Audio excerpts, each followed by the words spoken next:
In the given system, pulley, string and springs are ideal. Initially, the system is in equilibrium.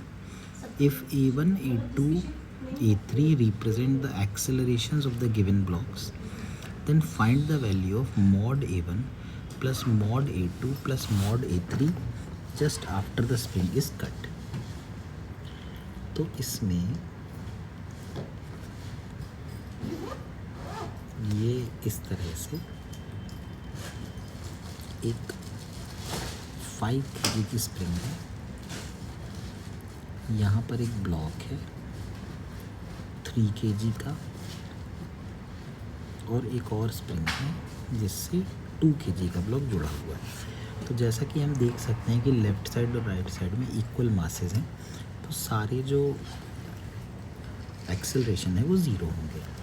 अब मान लीजिए यहाँ पे tension T1 है, यहाँ पर भी T1 है और यहाँ पर T2 है, तो हम लिख सकते हैं 5 kg के लिए T1 और नीचे 50, तो T1 की वैल्यू 50 के बराबर हो जाएगी। इसी तरह से हम देख सकते हैं कि 2 kg पर इधर 20 और ऊपर की तरफ T2, तो T2 की वैल्यू 20 हो जाएगी।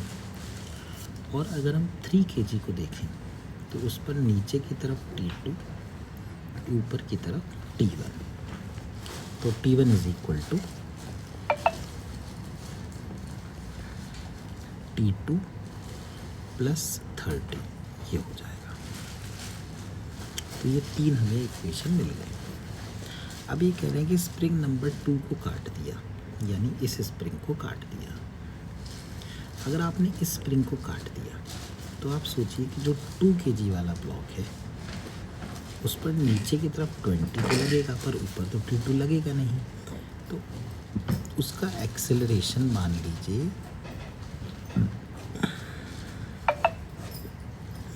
A1 ले लेते हैं, तो 20 इज इक्वल टू 2A1, तो A1 की वैल्यू 10 हो गई।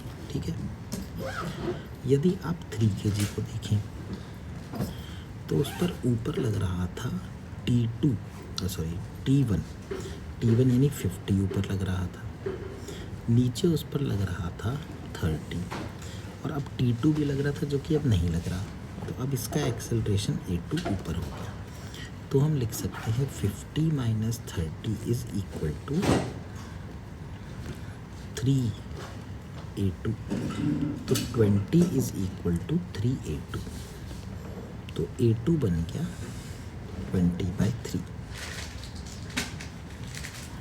फिर अगर हम इस 5 kg वाले को देखें तो उस पर नीचे तो 50 लग रहा है, ऊपर T1 लग रहा है, तो उसका जो एक्सेलरेशन होगा A3 वो हो जाएगा 0।